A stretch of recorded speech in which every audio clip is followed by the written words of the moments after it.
Se me pedirdes alguma coisa em meu nome, eu o farei. Se me amais, guardareis os meus mandamentos. Amém. Vamos orar novamente? Santo Deus, nós precisamos sempre, ó Pai, da Tua direção, da Tua condução. Precisamos, ó Deus Santo, ter a nossa caminhada, a nossa jornada iluminada pelo Senhor, ó Pai, com entendimento. E por isso nós queremos te pedir, Pai Santo, que o Senhor nos visite agora, de uma forma especial, ó Deus, por meio do Teu Espírito, trazendo a iluminação, ó Deus, para a nossa mente e para o nosso coração. Para que a Tua palavra, Pai, possa promover compreensão, entendimento, sabedoria. Mas acima dessas coisas, Pai, promova o conhecimento verdadeiro do Senhor. Ajuda-nos, ó Pai, a conhecer a Ti, a conhecer cada vez mais o Teu Filho a quem o Senhor enviou, porque Ele disse para nós que nisso está a vida eterna. Ó Deus, em nome de Cristo Jesus é que nós te pedimos. Amém e amém. Meus irmãos, o que é necessário para que a gente possa agradar uma pessoa? Quando a gente quer presentear alguém, quando a gente quer honrar alguém, o que é necessário para que a gente possa fazer isso de maneira assertiva, certeira? Nós precisamos de conhecimento a respeito dessa pessoa. Você já recebeu assim um presente ou um agrado e que na verdade aquilo não é o que você mais te agrada? Quando a gente faz algo por alguém e aí não é bem aquilo que a pessoa preza, né? E as crianças geralmente elas são muito sinceras nisso, né?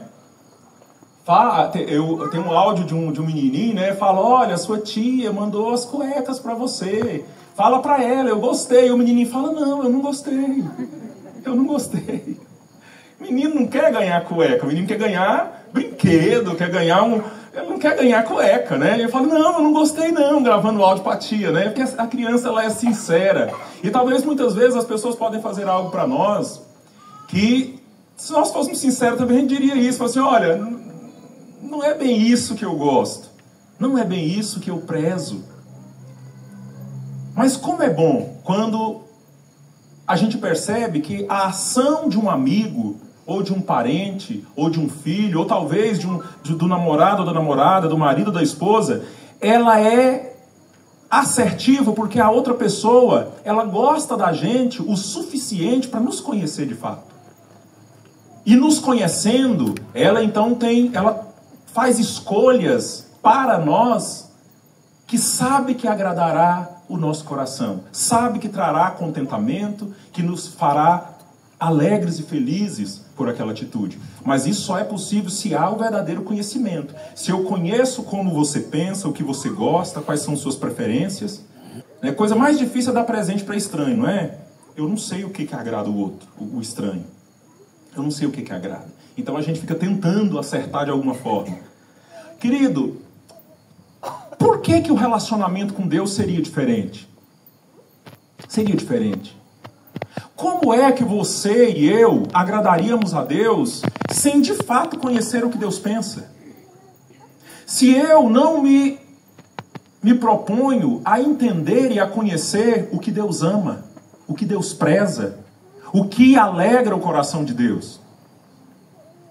O conhecimento da pessoa de Deus é o que torna para nós nos torna capazes de agradá-lo.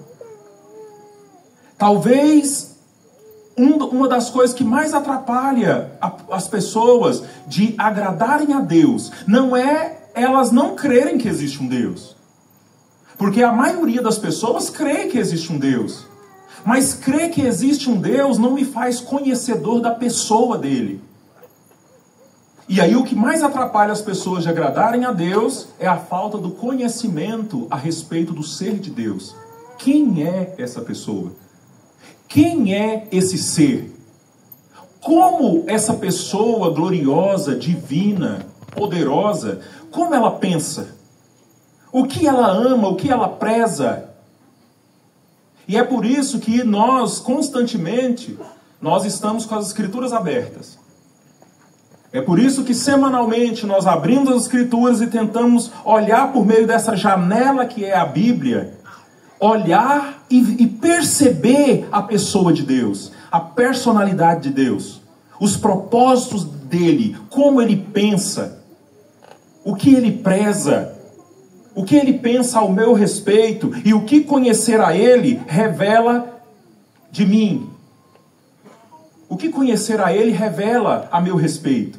É por isso que nós abrimos a Escritura e pregamos as Escrituras, estudamos as Escrituras, porque é um dos meios para a gente fazer isso. Então, querido, se é bom conosco, para Deus e com Deus, melhor ainda. O que não podemos é, como tentando agradar um desconhecido, fazer coisas para Deus, sem saber o que Deus preza. Sem saber o que Deus preza. E às vezes nós tentamos fazer isso com algumas promessas de interesse próprio, né? Olha, Deus, se o Senhor fizer isso por mim, eu vou fazer isso ou aquilo para o Senhor. Você nunca fez esse tipo de promessa, não? Eu já fiz no passado várias vezes. Se o Senhor me ajudar nisso, se o Senhor me resolver aquilo, se o Senhor fizer aquilo outro, eu vou fazer uma troca. Eu vou fazer uma troca com o Senhor. Eu vou fazer uma troca. E aí, só que o problema da falta do conhecimento do ser de Deus é que aquilo que eu ofereço para Deus, talvez é aquilo que eu só penso. É aquilo que eu penso que agradaria a Deus ou que agradaria a mim. Porque eu posso ter uma ideia de Deus só como uma projeção de mim mesmo. Daquilo que eu penso que seria um Deus. E aí assim, então eu vou oferecer para Ele coisas que, se eu estivesse no lugar dele, eu gostaria. E é possível a gente ter um conhecimento da pessoa de Deus, do ser de Deus, que me leva de fato a viver uma vida de forma que o agrada, que o alegra. É possível isso? Queridos, é possível. E é sobre isso que Jesus Cristo está falando aqui, em João capítulo 14. Jesus aqui, ele está num momento crucial. Desde o capítulo 13, que é o capítulo anterior ao que lemos, Jesus Cristo, ele está no seu discurso de despedida. Ele está no seu discurso de despedida. Ele está despedindo, o capítulo 13, ele começa dizendo assim, e Jesus, tendo amado aos seus que há no mundo, amou-os até ao fim. E ali Jesus, ele já está indo em direção à cruz, todos aqueles eventos, até chegar na sua morte, e ele então começa a falar para os discípulos. À medida que ele vai dizendo que ele vai partir, que ele vai embora, mas que não deixaria eles sozinhos, os discípulos ficam meio amedrontados. E Jesus diz para eles assim, não se turbe o vosso coração, não deixe que o coração de vocês entre em turbulência. Na casa do meu pai tem muitas moradas, e eu vou lá preparar um lugar para vocês. E quando eu vier, e quando eu for preparar lugar, eu voltarei e vos levarei para mim mesmo, para que onde eu estiver, estejais vós também. Vocês também estejam. Mas como nós vamos, Senhor? Se nós não sabemos o caminho, como é que Jesus responde? Eu sou o caminho. Ninguém vem ao Pai senão por mim. Então Jesus mostra, olha, há um caminho para ir ao Pai, eu vou levar vocês e vocês não ficarão órfãos, vocês não ficarão sozinhos. Mas os discípulos, eles estão com o coração estremecido com essa história de Jesus ir embora e deixar eles lá sozinhos. Com medo de ficarem só. E então Jesus, ele começa a dizer para eles, olha, se vocês me tivesseis conhecido, conhecerias também a meu Pai. Desde agora o conheceis e o tendes visto. Você vai ver que Jesus vai começar a mostrar para eles que a segurança deles está no fato de conhecer a Deus, de conhecer o Pai. Então hoje, meu querido, nós vamos aprender que somente através do Filho é que nós conhecemos verdadeiramente o Pai. E é somente através do Filho que o Pai se dá a conhecer na sua expressão máxima. Na sua expressão máxima. E é somente quando nós detemos esse conhecimento é que nós recebemos bênçãos e promessas preciosas. É por meio do Filho que a gente conhece bem o Pai. E é por meio desse conhecimento que nós temos bênçãos e promessas preciosas. Se nós fôssemos resumir o ensino de Jesus aqui em uma frase, seria essa. É isso que Jesus está tratando aqui. Conheça a Deus por meio de mim. E quando você deter esse conhecimento, você vai ter bênçãos e também algumas promessas para a sua vida. É isso que Jesus está ensinando. E aí nós vamos pensar, querido, que o conhecimento, conhecendo o Pai no Filho para uma vida de bênçãos e de promessas preciosas. A primeira coisa que Jesus vai trabalhar aqui é que ele vai mostrar para nós quais são as verdadeiras fontes do conhecimento de Deus. Se nós temos que viver para Deus, agradar a Deus, nós precisamos conhecer a Deus. Mas qual é o meio para conhecer a Deus? Ele vai mostrar então as fontes desse conhecimento aqui do verso 7 até o versículo 11. Então, como nós podemos conhecer o nosso Pai precioso? Ele já havia dito que para ir ao Pai é só por meio dele. Mas Jesus, ele não é só o caminho, por meio do qual a gente vai a Deus. Jesus também, ele foi aquele que, por meio de quem Deus veio a nós. E só é possível ir ao Pai porque Jesus veio a nós. Ele veio nos redimir, ele veio nos buscar, ele veio nos resgatar. E agora, ele tendo dito isso, ele fala, olha, e é por meio de mim, vocês vão ao Pai, mas se vocês me conhecerem, vocês também verão o Pai.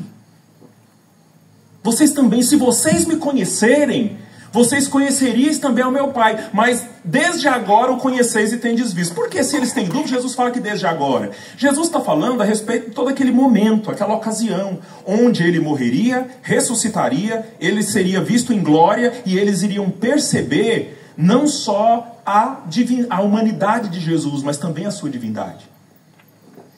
Em Jesus ressurreto, eles puderam ter um vislumbre maior da divindade de Jesus do que eles que tinham visto antes. Então ele fala, se vocês me conhecerem, vocês conhecem também ao meu Pai. O ir ao Pai começa, querido, por conhecê-lo por meio de Jesus. As pessoas tentam conhecer a Deus por diversos modos. Tentam se achegar a Deus por meio de rituais religiosos. tateando, entender ou ter um meio pelo qual eles vão a Deus, seja um ritual, seja um objeto, seja uma cerimônia tal, uma liturgia. Mas o único meio pelo qual Deus veio a nós e se deu a conhecer de forma máxima foi na pessoa do seu Filho. Por isso que Jesus ele vai dizer, quem vê a mim, vê o Pai. Eu sou da mesma natureza que o Pai. Eu e o Pai somos um. Ele não está dizendo que é uma só pessoa, mas ele está dizendo, olha, nós somos da mesma essência, da mesma natureza. O que um é, o outro é. O que um tem, o outro tem. Então, se você olhar para mim, você está vendo a natureza e a essência do próprio Pai. Talvez o que dificultava para os discípulos é porque Jesus também assumiu natureza humana, corpo humano. E aí, quando, por causa da sua humanidade, aqueles discípulos poderiam olhar para Jesus e não perceber a sua divindade, porque ele despiu da sua glória para vir aqui como homem. Então, quem olhava para Jesus via um homem normal.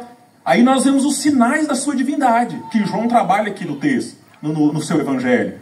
E quem é o homem que pode chegar na porta de um túmulo e dizer pro morto, Lázaro, vem para fora, e o morto levantar? Quem é o homem que pode dizer para que um menino, um rapazinho seja curado, a 30 quilômetros de distância aquele rapaz ser curado? Homem nenhum pode fazer isso. Quem pode fazer isso é só Deus. E aí sim, Jesus mostra os sinais da sua divindade quando ele realiza os milagres. Quando ele realiza os milagres. Quem é o homem que pode andar sobre as águas? Quem é o homem que pode multiplicar a matéria, como Jesus multiplicou o pão e peixe? Quem é o homem que pode curar um cego de nascença? Aí nós temos os sinais da divindade de Jesus. E João ele diz isso de forma muito poética quando ele fala assim, e vimos a sua glória, glória como unigênito do Pai. Eles viram a glória de Jesus nos milagres, eles viram a glória de Jesus na ressurreição. E João fala, nós vimos, lá adiante na primeira carta de João, João repete dizendo assim, aquilo que os nossos olhos viram, que os nossos ouvidos ouviram, que as nossas mãos apalparam a respeito do verbo da vida, isso lhes transmitimos para que a sua alegria seja completa. Ele fala assim, o que nós falamos é histórico, foi ouvido, foi visto e foi tocado. Nós tocamos em Jesus, Nós vimos Jesus morto, Jesus vivo, Jesus morto e Jesus ressuscitado de novo. Nós ouvimos Ele, nossas mãos tocaram. E aí aqueles homens dão a vida por esse testemunho, porque eles viram tudo isso. Mas por quê? Porque eles conheceram a Deus por meio de Jesus. Conheceram a Deus por meio de Jesus. Mas Filipe, querido, ele demonstra o desejo de todo ser humano no versículo 8. Olha o que ele vai dizer. Replicou-lhe Filipe: Senhor, mostra-nos o Pai, isso nos basta. O Senhor está falando, Jesus acaba de falar, se vocês me conhecerem, vocês conhecem o Pai. E Filipe vai e dá uma bola fora. Mas ao mesmo tempo que Filipe dá uma bola fora por não entender o que Jesus está falando, mas Filipe mostra o anseio do coração de toda pessoa que crê que há um Deus. Senhor, mostra-nos o Pai. Se o Senhor mostrar o Pai para nós, tá bom. Tá bom. É isso que nós procuramos. Mas aí Jesus, ele traz, querido, uma revelação a respeito do mais cristalino conhecimento de Deus. Olha a resposta de Jesus para Filipe. Disse-lhe Jesus: Filipe, há tanto tempo estou convosco e não me tens conhecido? Quem me vê a mim, vê o Pai. Como dizes tu, mostra-nos o Pai? Jesus fala: Filipe, eu estou com você pelo menos 3 anos andando juntos. Pelo menos 3 anos andando juntos. Aqueles discípulos, querido, andavam com Jesus, dormia junto, viajava junto durante 3 anos inseparáveis. E Jesus, então, falando a respeito, percebe que Filipe, pelo menos Filipe, não tinha entendido muita coisa. A questão é, se Filipe, e eu quero que você guarde esse questionamento para o seu coração, se Filipe, sendo alguém que andou 3 anos lado a lado com Jesus, Jesus faz essa exortação para Filipe: Filipe, há tanto tempo e você não me conhece? Imagina nós aqui 2000 anos depois, talvez se sentindo satisfeitos só com as meras impressões que nós temos a respeito de Jesus e da sua divindade. E talvez nós acharmos, ou se não achamos, mas pelo menos nos portamos como se achássemos, suficientes com as impressões que nós temos a respeito de Jesus. Eu fico pensando, quem tem mais condição de conhecer o Cristo de fato? Foi Filipe que andou com ele 3 anos, ou eu aqui, há alguns anos, 2000 anos depois, tentando compreender as Escrituras?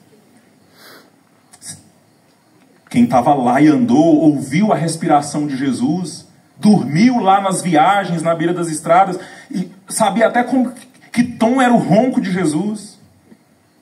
E Filipe não entendeu nada. Não entendeu muita coisa. Eu e você, nós não podemos ser presunçosos ao ponto de achar que agora, nossa, eu não preciso, e aí muitas pessoas dizem isso, eu não preciso de igreja. Nós não precisamos de igreja como instituição, ninguém precisa de instituição nenhuma. O que nós precisamos é daquilo que é, da essência do que é ser igreja. E uma das coisas que faz parte de ser igreja é sustentar o testemunho de Jesus e do Evangelho. Proclamar e pregar Jesus. Conhecer Jesus a ponto de viver para Ele e por Ele. É isso que é ser igreja. Disso nós precisamos. Disso nós precisamos. E nós fazemos isso por meio do conhecimento a respeito de Deus, por meio de Jesus. Filipe, 3 anos, não conheceu muita coisa. Então, queridos, Jesus olha a lentidão de Filipe e parece que Jesus fala assim um pouco decepcionado, né? Filipe, há tanto tempo e você não me tens conhecido? É inadmissível, Filipe. É inadmissível. É inadmissível andar com Jesus por um tempo e não saber dizer quem Jesus é. É inadmissível estar na trincheira do Evangelho e não ter a mínima noção a respeito da pessoa humana e divina de Jesus. É inadmissível andar com Jesus um tempo e não saber compartilhar com palavras simples quem Ele é. E é isso que acontecia com esse discípulo. Filipe, você está comigo e não viu o Pai ainda. Como você pede para mim, mostra-nos o Pai? Como você quer ver, Filipe, aquilo que em tese você já viu? Você já viu. Talvez o que Filipe esperava era como muitos cristãos hoje, infelizmente, esperam, um show de pirotecnia. O culto não é a contemplação da grandiosidade, da beleza, da majestade, do poder, da divindade do nosso Deus. Mas o culto tem que ser um show pirotécnico de entretenimento. Para agradar, não para adorar a Deus, mas para agradar os homens. E aí talvez Filipe estava esperando que Jesus fosse trazer ali uma visão e mostrasse toda a glória e o esplendor de Deus. E Jesus está falando assim, não, Filipe. Um tipo de manifestação desse, ele nem suportaria. Nem suportaria. Quando uma pequena demonstração foi feita no Monte Sinai, o povo encheu de medo e falou, Moisés, vai lá e fala com ele, você, porque nós não suportamos chegar perto. Mostrando esse poder transcendente de Deus. Mas o que Deus faz para que a gente possa conhecê-lo? E aí nós precisamos aceitar o modo de Deus e o meio de Deus. O que Deus faz? Se Ele é um ser transcendente, poderoso, glorioso, santo, santo, santo, e se nós pudéssemos ficar diante da presença de Deus, em todo o seu esplendor e resplendor, nós morreríamos naquele momento. É isso que a Escritura ensina a gente. Mas o próprio Deus, na sua misericórdia e bondade, Ele vem e se revela bem perto de nós. E como é que Ele faz isso? Ele assume natureza humana. E Ele vem se revelar a nós por uma pessoa humana, e Ele entra na nossa realidade. Ele se aproxima de nós quando Ele encarna como homem. E agora nós podemos olhar para uma pessoa bem semelhante a nós, na humanidade, mas totalmente distinta de nós na divindade. Mas a divindade está presente ali junto com a humanidade. E nós podemos então ter essa forma mediada de enxergar a Deus. E nós podemos então olhar para Jesus homem, perto de nós porque Ele é homem, mas também perceber nele o resplendor da divindade, porque Ele também é Deus com o Pai. E agora então o Deus glorioso vem para perto como homem e se revela e se dá a conhecer por um meio bem próximo, que é o próprio Filho de Deus, de pessoa divina, encarnado e nascendo aqui como pessoa humana. Deus se aproximou de nós para se revelar a nós. Porque Deus precisava disso? Não. Quem precisava disso éramos nós, para conhecermos melhor. Nós aqui precisamos dessa forma mediada. Então, querido, Jesus ele vai dizer para Filipe, Filipe, então não tem que te mostrar o Pai. Não tem que te mostrar outra coisa. É olhando para mim que você vai conhecer o Pai. E aí no verso 10 e verso 11, Jesus mostra os meios pelos quais Ele revelou o Pai. Além da sua pessoa. Não crês que eu estou no Pai e que o Pai está em mim? As palavras que eu vos digo, não as digo por mim mesmo, mas o Pai que permanece em mim faz as suas obras. O que ele fala? Filipe, se você não crê, escuta. As palavras que eu digo, não as digo por mim. Você quer saber o que Deus tem a dizer? Então leia. E aí ouça as palavras de Jesus. Jesus, Ele é, por excelência, o sumo profeta. Porque ao mesmo tempo que Ele é o Deus que fala conosco, mas Ele também traz as palavras do Pai. Jesus, então, Ele vem revelar para nós a vontade de Deus. Ele vem falar conosco e comunicar conosco aquilo que Deus pensa, aquilo que Deus quer, aquilo que Deus é, o propósito que Deus tem, o plano que Deus está envolvido, qual é a preferência de Deus. Jesus, Ele vem então revelar para nós as palavras do Pai. Então, Filipe, se você não crê, as palavras que eu vos digo, não as digo por mim mesmo, mas o Pai que permanece em mim faz as suas obras. Então ele vai mostrar que o Pai, Ele revela o Pai além da sua pessoa, por meio das suas palavras e por meio das suas obras. Por meio da sua palavra e por meio das suas obras. Então, se nós queremos saber os preceitos de Deus, o que Deus fala? Ouça Jesus. Ouça as palavras de Jesus.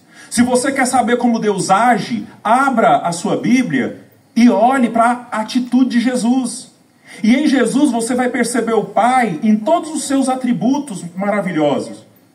Você vai perceber o poder dele quando Jesus realiza os milagres. Você vai perceber a bondade de Deus quando Jesus ele age bondosamente com as pessoas. Você vai perceber a misericórdia de Deus quando Jesus ele perdoa pecadores. quando ele é o próprio Deus buscando a ovelha perdida, criticado por isso. Mas você lembra quando chegou aquela moça pega em adultério, todo mundo pronto para executar um julgamento e aplicar uma condenação? E o que Jesus fala para aquela mulher? Onde estão os teus acusadores? Porque Jesus, escrevendo no chão, falou para ele assim: quem não tiver pecado, atire a primeira pedra. Aí a gente olha ali e fala: rapaz, né? Se fosse o seu filho, a sua filha, o que você falaria para eles? Você tinha um discurso de 3 horas, não tinha? Prontinho. Eu tinha um monte de coisa para falar. Você está errado. Onde é que você estava com a cabeça? E aí, mais um monte, né, que a gente tinha para falar. E aí, eu olho para aquilo ali, e esse texto é um dos que me leva a olhar para Jesus e para mim, e perceber assim: Jesus é muito diferente de mim, e eu sou muito diferente dele. Porque eu falaria tanta de coisa para poder convencer a pessoa. E Jesus, ele está lá, ninguém atira pedra, todo mundo sai fora. Eu ia dar um sermão naquele e falar assim: vocês estão tudo errado, cheio de pecado, e querendo tacar pedra na menina. Onde é que vocês estão com a cabeça? Vai olhar os erros de vocês. Mas Jesus só fala assim: quem não tiver pecado, atira a primeira pedra. E a menina fica lá, a mulher fica lá. E ele fala: cadê os teus acusadores? Ninguém te condenou? Não, Senhor. Nem eu tampouco te condeno. Vai e não peques mais. Mas Jesus só fala isso. Não faz uma discussão, uma bronca daquela boca. A gente acha que a bronca da gente vai mudar os outros, né? Você não acha, não? Você não acha que quando você briga e fala demais, muda os outros? A gente tem essa mania, né, de achar que o nosso discurso é que muda as pessoas. E na verdade o impacto da misericórdia de Jesus. E ali você olha e você pode ver como é que Deus age com pecadores. Daquele jeito. Sabe qual é o único remédio que o pecador precisa? Sabe? Ele precisa de perdão e transformação. E deixa eu te falar uma coisa. O próprio pecador não tem condição de fazer nenhuma dessas duas coisas. Quem é que faz? O Salvador. O Salvador é que é o ofendido, chega lá e fala assim: eu te perdoo.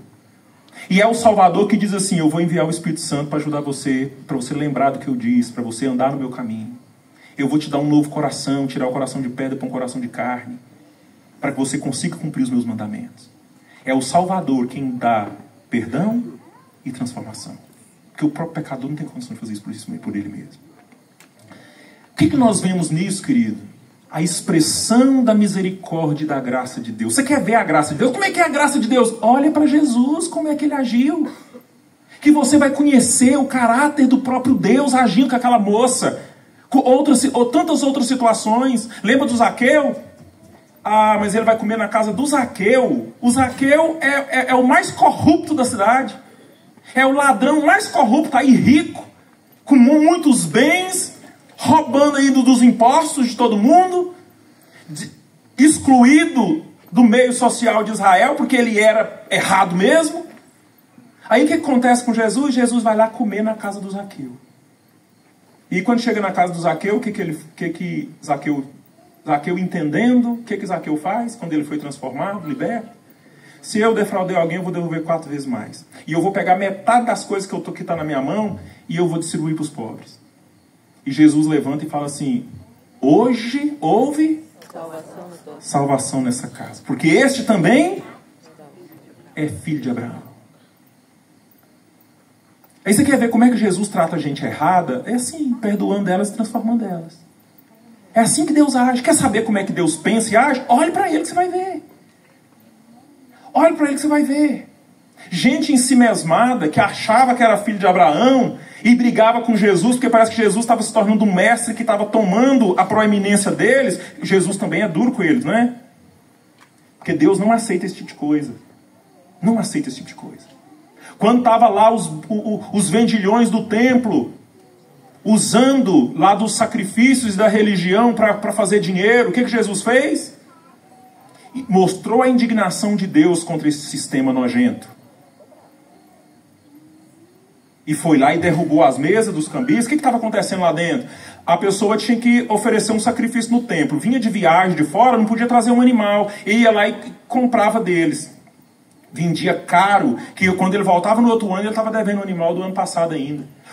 O templo não aceitava oferta com dinheiro estrangeiro. Os judeus que moravam fora, em todo o Império Romano, vinham com o dinheiro deles, mas eles tinham que ir lá nos cambistas trocar por moeda de Israel para poder ofertar no templo, fazer oferta para Deus. Mas aí o que os cambistas faziam? Cobravam uma taxa abusiva. Cobrava uma taxa abusiva para fazer o câmbio da moeda, fazer a troca do dinheiro. Por isso que Jesus vai lá e fala: ladrões e salteadores, vocês são ladrões aqui fazendo da minha casa casa de bandido. Ah, se Jesus viesse hoje, meus irmãos, tem tanta igreja aí que Jesus ia chamar de bandido e de ladrão. Você quer saber o que Deus pensa a esse respeito? Olha lá o que Jesus fez no templo contra esse povo que fabrica um sistema religioso para poder... Você não sabe se é religioso, se é financeiro. Porque é um bando de ladrão que, usando o nome de Deus com mentira, prometendo riqueza para os outros com mentira, em nome de Deus, mas na verdade a riqueza é deles.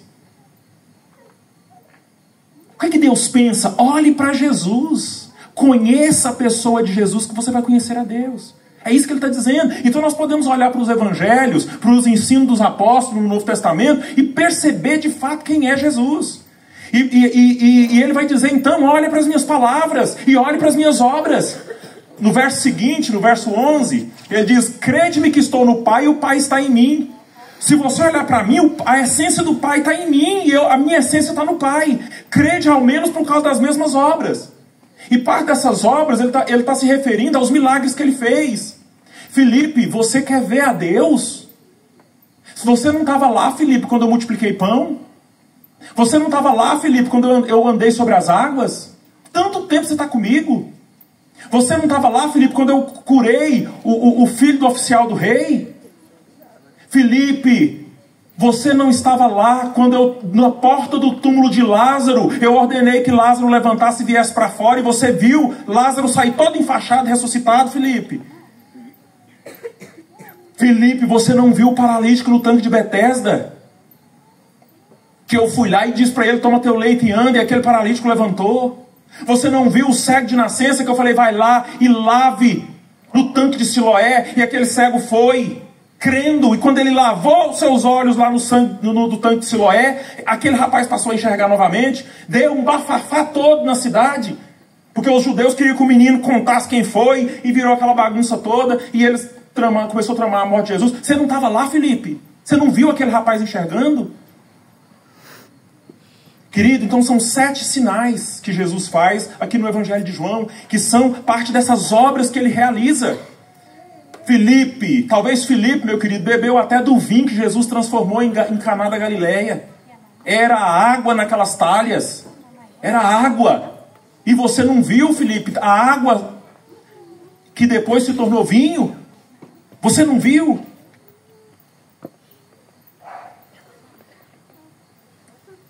Todos esses sinais, querido, mostram para nós há uma divindade na pessoa de Jesus.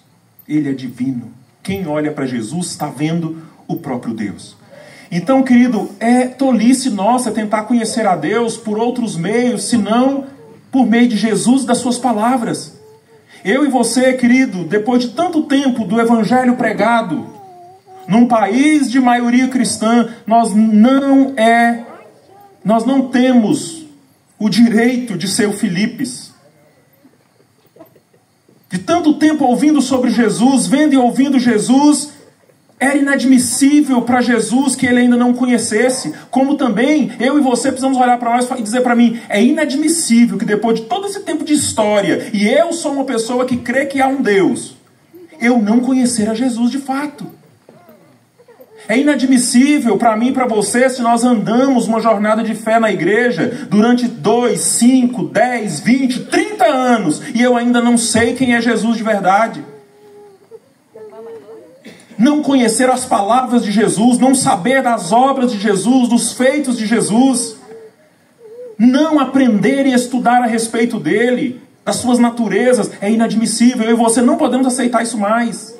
Não podemos aceitar isso mais. Nós vamos protelar isso por quanto tempo? Vamos protelar uma vida com Jesus e para Jesus por quanto tempo? Filipe não estava protelando, mas não entendeu. E Jesus diz, é inadmissível, Felipe, tanto tempo comigo e você ainda faz uma pergunta dessa?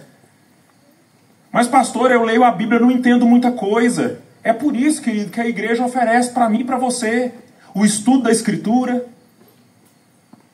É por isso, se a gente quiser ser pastor, como eu e o pastor Jonathan, nós temos que ir lá para um seminário, fazer um curso, para poder aprender a interpretação bíblica, aprender os estilos literários da Bíblia, aprender os contextos de cada ocasião dos textos bíblicos, para que a gente possa ensinar.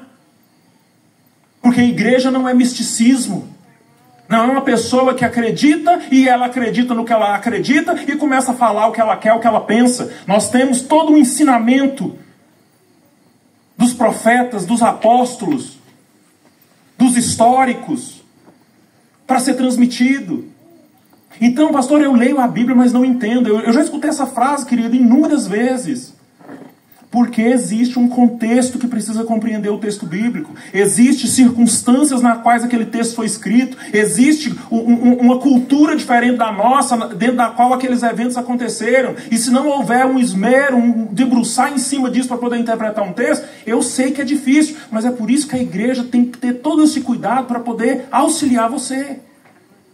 E nesse aspecto nós sim precisamos ser igreja. Precisamos ser igreja. Então conheça Jesus, querido, para que você conheça a Deus. E Jesus agora ele vai falar assim, se você olhar para mim e ter esse conhecimento, vai ter algumas bênçãos. Algumas bênçãos. Uns benefícios desse conhecimento de Deus. E ele vai apontar pelo menos 3. O primeiro deles, querido, é que nós, a igreja, faríamos as obras que Jesus fez e até maiores. Olha lá o que diz o versículo 12. Em verdade vos digo que aquele que crê em mim fará também as obras que eu faço e outras maiores fará porque eu vou para junto do Pai.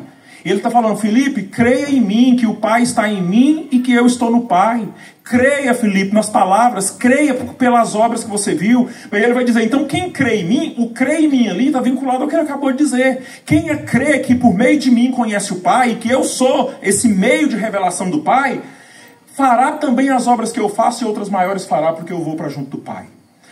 Aqueles irmãos fizeram, pastor, sinais, sim, fez. Pedro não disse assim, eu não tenho ouro nem prata, mas o que eu tenho eu te dou. Em nome de Jesus, levanta e anda. E aquele moço teve as suas pernas curadas. Você vai ver os discípulos orando por pessoas e pessoas sendo curadas. O apóstolo Paulo orando e gente sendo curada. A igreja orando e pessoas sendo curadas. Mas também, Jesus ele veio pregar o reino de Deus e revelar a Deus para Israel. E ele fala, eu vim primeiro para a casa de Israel. Os discípulos levaram isso para o mundo todo. Então a obra que Jesus fez, os discípulos também foram fazer. E fez até maior, porque ele levou o evangelho para todas as partes do mundo. E Jesus está se referindo a isso. Nós fazemos parte desse movimento que, crendo que Jesus é Deus e que Deus está em Jesus, nós faríamos as obras de Jesus. Então, o sucesso da obra da igreja, querido, não está nos programas. O sucesso da obra da igreja não está nos líderes da igreja. Como se a igreja fosse centrada num ser humano, numa pessoa humana. O poder da igreja, querido, está no Cristo ressurreto, que voltou para o Pai, mas que atua poderosamente por meio do seu povo para continuar realizando a sua obra no mundo. Mas como é que nós vamos realizar essas obras de forma efetiva? Quando nós conhecermos de fato a Deus por meio de Jesus.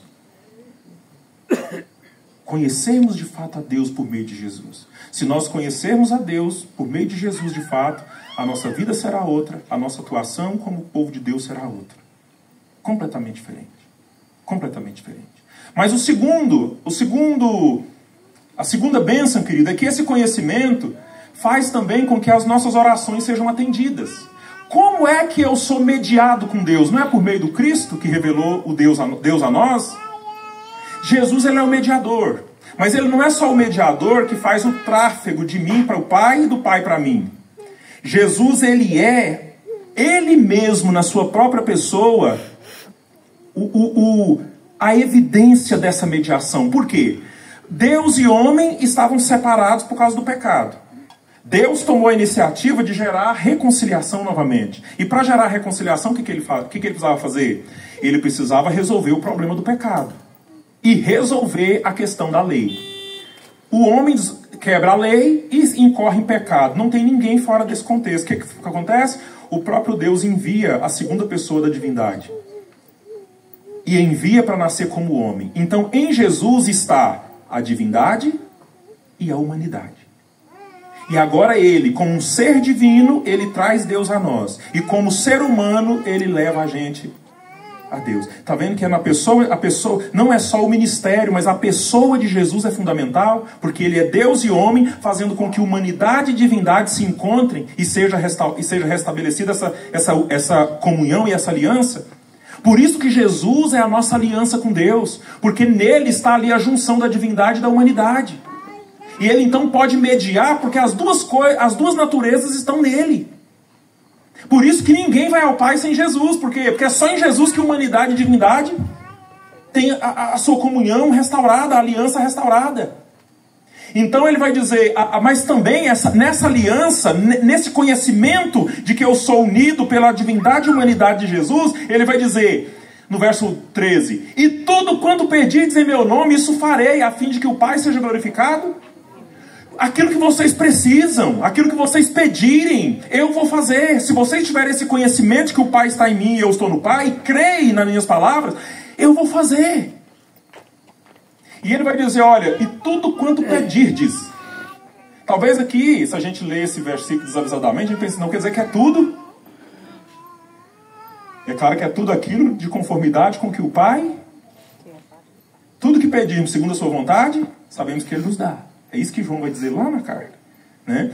Então, isso farei. Mas aqui então, esse pedido, ele tem aqui nesse versículo alguns critérios. Primeiro, eu posso pedir, daquilo que agrada a Deus, eu posso pedir para Deus qualquer coisa. Mas eu só peço e recebo se for em nome de Jesus. Em nome de Jesus. Ele fala, isso farei. Porque quem faz é Ele. Ele é a causa de Deus atender as nossas orações. E aí eu e você precisamos ter um cuidado. Eu falei sobre isso na igreja um tempo atrás. Você já percebeu que a frase em nome de Jesus virou como uma frase mágica? Como se fosse assim um abracadabra? Eu vou buscar aquilo, eu vou aquilo outro em nome de Jesus. Eu vou fazer isso em nome de Jesus. Eu vou fazer em nome de Jesus, em nome de Jesus. Jesus não é o mediador entre você e aquilo que você quer. Jesus é o mediador entre você e Deus. E Deus. Não é porque eu estou falando em nome de Jesus, em nome de Jesus, em nome de Jesus, eu estou dizendo assim, eu não tenho mérito por mim mesmo, eu não tenho condições por mim mesmo, e nem tenho como acessar a Deus, ao Senhor, Pai, por mim mesmo. Então, quando eu estou aqui pedindo, eu estou pedindo tendo em vista que Jesus é o meu mediador, Jesus é o meu representante diante do Senhor, e eu sei que só me ouve e me atende por causa de Jesus. O em nome de Jesus é uma declaração de humildade diante do Pai e de reconhecimento de quem eu sou e onde estou. Eu estou numa situação abençoada porque Jesus é o meu mediador. Então é em nome dele, Pai. Eu falo para Deus em nome de Jesus. Não é eu falo, olha, eu vou comprar um computador em nome de Jesus. Não é eu e o computador e Jesus no meio. É eu e o Pai e Jesus como mediador. Isso é infantilidade, querido, na fé. Porque fica parecendo que nós temos frases mágicas. Isso vira misticismo. Vira misticismo. Aí gente que não está nem aí para Deus, em conhecer a Deus, de saber a vontade de Deus, de agradar a Deus, mas colocou a igreja, enfiou na cabeça dele que se ele falar em nome de Jesus, tudo dá certo. Isso é misticismo, isso não é cristianismo. Não é cristianismo. Então quando você for falar em nome de Jesus, coloque no seu coração assim, ó. Eu falo, tenho acesso, busco a Deus em nome de Jesus. Eu vou ao Pai em nome de Jesus. Eu não vou às coisas. Porque tem gente que nunca vai ao Pai por meio de Cristo. Ninguém vai ao Pai senão por mim. Eu nunca vou ao Pai, mas eu quero ir ao carro, eu quero ir ao dinheiro, eu quero ir aos bens, eu quero ir àquilo outro, eu quero ir ao emprego. Tudo por quê? Porque um dia eu falei em nome de Jesus. Só porque eu falei que é em nome de Jesus. Não. tudo quanto pedirdes em meu nome, isso farei, a fim de que o Pai seja... Qual que é o objetivo de Jesus em atender nossas orações? Glorificar o Pai. Como é que o Pai é glorificado por meio de Jesus quando Ele atende as nossas orações? Nós somos necessitados e pedimos ao Pai na mediação de Cristo. Jesus Cristo faz essa mediação para que a nossa oração seja atendida. E quando a nossa oração é atendida, nós podemos perceber a glória de Deus. O que é a glória de Deus? A glória de Deus pode ser tanto o resplendor da grandiosidade do seu poder, ou pode ser a demonstração do seu ser. E quando Deus atende às nossas orações, nós podemos ver bondade, amor, nós podemos ver providência. Então, quando alguém tem as suas necessidades atendidas e as suas orações respondidas por meio de Jesus, Jesus ele está fazendo com que o amor do Pai seja visto, com que a benevolência de Deus seja vista, a sua bondade, a providência de Deus seja percebida, e aí nós olhamos e falamos assim, como Deus é maravilhoso, porque eu vejo tudo isso por causa de uma oração que eu fiz e fui atendido. Aí o Pai, os atributos do Pai são percebidos, são notados quando a minha oração foi atendida. E o Pai é glorificado por meio do Filho, que mediou essa relação minha com o próprio Deus. É assim que o Pai é glorificado, ele é demonstrado a sua glória, a sua beleza por meio do Filho. Então, quando Deus atende as suas orações e Jesus ele atende os seus pedidos, ele está querendo que você perceba quem Deus é. Você está vendo que tem... Por que Jesus fala de oração no texto que ele está falando de conhecimento de Deus? Você não fez essa pergunta? Parece que ele mudou de assunto. Não mudou, não. Ele não mudou de assunto. Ele está dizendo isso. O Pai será conhecido quando eu revelar os atributos dele, atendendo às orações que você faz, porque você vai ver bondade, você vai ver benevolência, você vai ver a providência, você vai ver um monte de coisa quando suas orações forem atendidas, e você vai conhecer o Pai melhor. Não só agora no conceito de quem ele é, mas na experiência da sua bondade, do seu cuidado, também você vai conhecer o Pai, e o Pai será glorificado nisso por meio do Filho. Está vendo que sem conhecer a Deus por meio de Jesus, a gente não tem como a gente ir ao Pai? E por último, ele vai trazer uma terceira bênção. Isso aqui ele está repetindo o mesmo conceito, né? Se me pedirdes alguma coisa, em meu nome eu farei. Mas ele diz, se me amais, guardareis os meus mandamentos. Querido, se nós conhecemos a Cristo, nós o amamos. Se o amamos, nós o obedecemos. Conhecer e amar, querido, nos leva a viver uma vida de agradecimento ao nosso Senhor. Quando eu conheço quem Cristo é, o que Ele fez, e conheço o Pai por meio dele, não há outra reação senão admirá-lo. E quando eu admiro a Cristo e conheço a Deus, é esse amor que Jesus está esperando. O amor cristão não é um amor de afeto, de sentimento. O amor cristão, ele é um conhecimento, e porque eu conheci a Deus e agora eu sei quem Deus é, e agora desse conhecimento brotou respeito, admiração, temor, e por isso, por causa dessas coisas, brotou fé, e por causa dessas coisas agora, eu entendo quem ele é e quem eu sou, e eu o prezo e o obedeço. É esse que é o amor cristão. Por isso que o amor por Deus só pode ser evidenciado em uma única coisa: obediência. Não, eu amo a Deus, eu gosto de Deus. Nós costumamos fazer isso uns com os outros, né? Nossa, eu gosto da irmã Luzolina. Mas se a Luzolina estiver doente, a Luzolina que se vire lá. Quando seu filho adoece, o que você faz? Você sai agindo. Mas eu gosto da Luzolina, a Luzolina está doente. Ah, irmã, vai lá no médico, a senhora, se vira. A gente é acostumado a tratar Deus da mesma maneira. Não, eu amo a Deus. Qual é a evidência do amor? Só tem uma evidência aceitável que Deus aceita: obediência. Como que a lei de Deus se resume? Em 2 mandamentos. Quais são eles? Amar a Deus sobre todas as coisas. E o próximo? Como é que eu amo a Deus sobre todas as coisas? Obedecendo a Deus, não tem outra maneira. Mas para obedecer a Deus eu preciso conhecê-lo. Se você não conhece a Deus, dificilmente você vai amá-lo. Se você não ama, você não obedece. Qual que é a única motivação que é poderosa para levar você a obedecer a Deus, viver para Deus? Amá-lo. E para eu amá-lo é quando eu o conheço. Porque quando eu conheço a Deus, eu entendo o quanto Ele me amou. E aí a Escritura vai dizer que nós o amamos por quê? Porque Ele nos amou primeiro. À medida que eu compreendo o amor de Deus por mim, é que brota essa admiração, respeito, temor, fé, para que eu possa amá-lo também. Então, se me amais, guardareis os meus mandamentos. Sabe por que nós achamos difícil, muitas vezes, lutar contra o pecado, contra a desobediência e obedecer a Deus? Sabe por que é difícil? Ah, mas fazer a vontade de Deus é difícil demais. É difícil porque nós amamos muito mais a nós mesmos do que a Deus. Quem aqui não gosta de dormir a noite inteira? Eu amo dormir a noite inteira, até porque na maior parte da minha vida e até hoje, geralmente eu durmo muito mal. Então, assim, quando pode uma noite inteira de sono, nossa, é um presente, né? Mas por um filho que a gente ama, a gente fica a noite inteira acordado, não fica? A gente abdica do sono bom por quem a gente ama. Sabe por que muitas vezes nós não abdicamos de um monte de coisa na nossa vida para adorar e para viver para Deus? Porque nós não amamos a Deus. Eu amo demais a minha vontade para abdicar dela.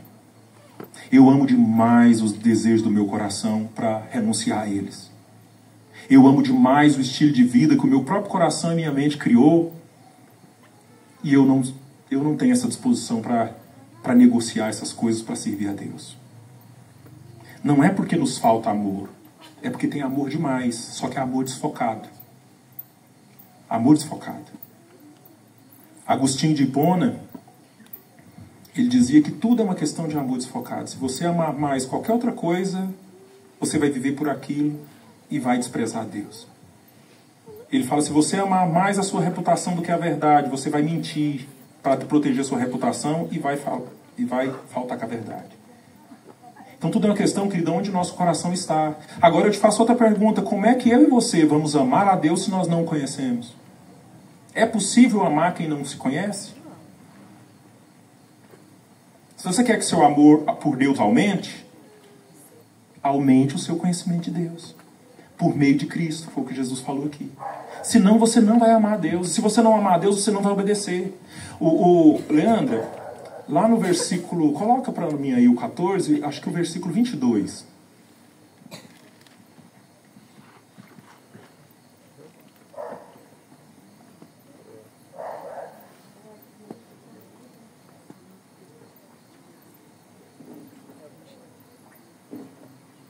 É o 21, Leandro, desculpa. Aquele que tem os meus mandamentos e os guarda, esse é o que me ama. E aquele que me ama será amado por meu Pai, e eu também o amarei e me manifestarei a ele. Depois, 23, Leandro. Respondeu Jesus, se alguém me ama, guardará a minha palavra, e o meu Pai o amará, e viremos para ele, e faremos nele morada. Você vai ver, ele fala, vai me obedecer, vai me amar. Agora coloca o 24. Quem não me ama não guarda as minhas palavras, e a palavra que estás ouvindo não é minha, mas do meu Pai que me enviou. Então, a única forma de nós obedecermos a Deus é se nós amamos a Deus. E a única forma de amar a Deus é conhecendo a Deus. Então, você tem que obedecer a Deus? Tem. O que você precisa fazer? Conhecer a Deus. Porque se você conhecer a Deus, você vai amar. Se você amar, você vai obedecer. Então é isso que ele está falando aqui. E aí, querida, a nossa vida inteira é esse: eu conheço a Deus. Quando conheço mais a Deus, eu amo a Deus. Quando eu amo a Deus, eu obedeço a Deus. E à medida que eu obedeço a Deus, eu tenho experiência na verdade, eu tenho experiência na vontade de Deus, com a pessoa de Deus, e eu passo a conhecer mais a Deus na experiência da obediência. E aí eu continuo aprendendo e obedecendo, eu conheço mais a Deus. O que acontece com o meu amor? Ele aumenta. E quando o meu amor aumenta, o que acontece com a minha santidade, a minha obediência?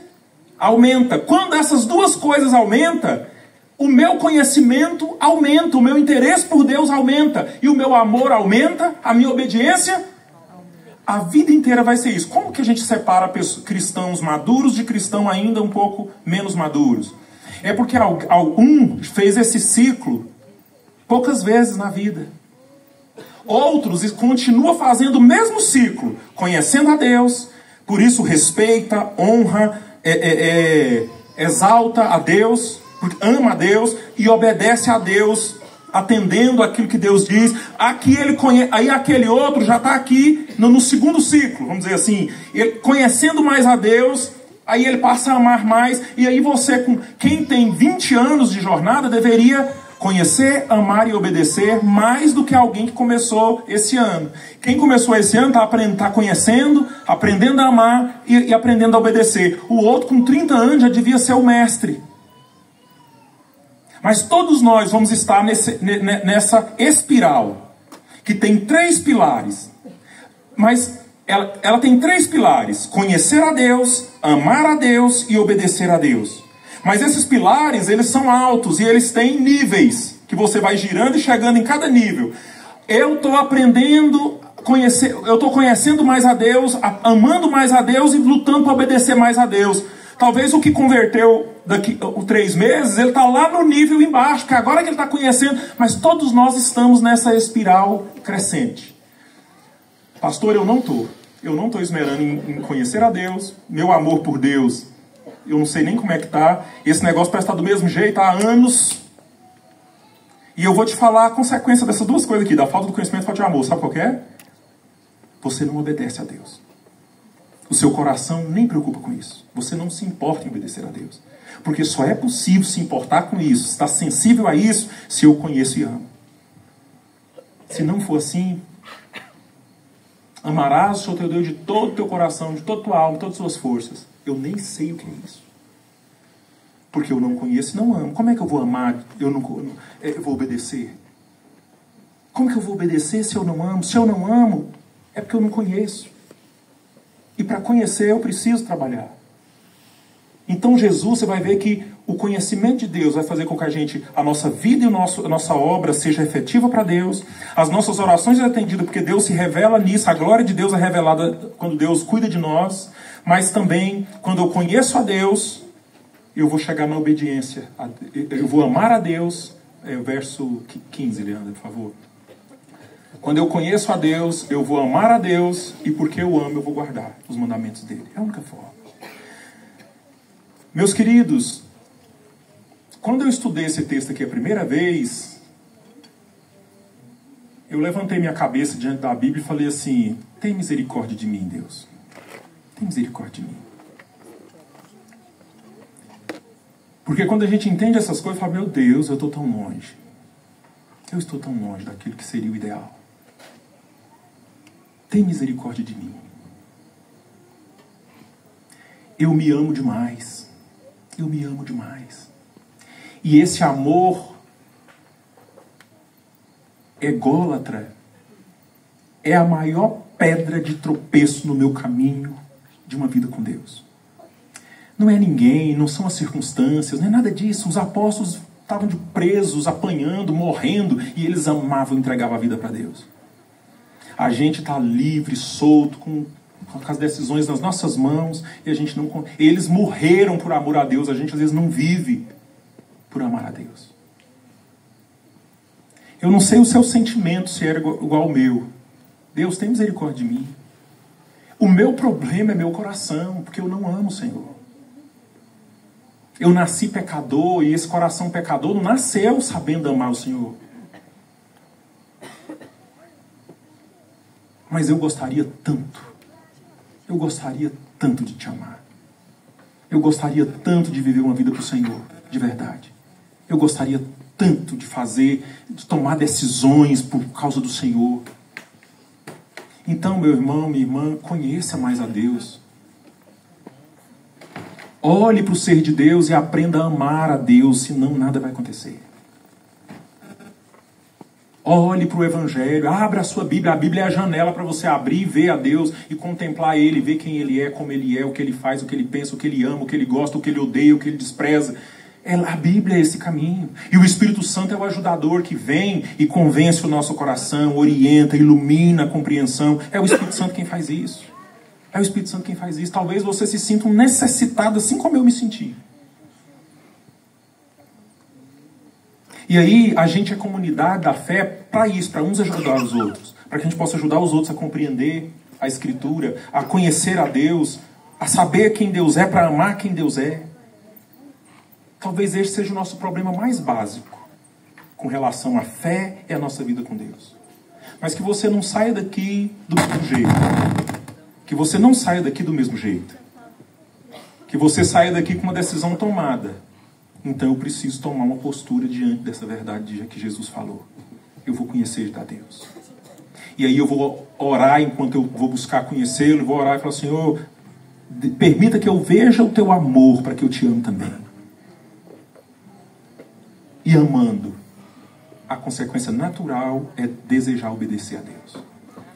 Pastor, eu quero obedecer mais a Deus. Então ame. Porque senão você não vai não. Seu coração vai amar outra coisa. Ame a Deus, senão você não obedece. Mas para amar, conheça a Deus. Senão você não vai amar quem você não conhece.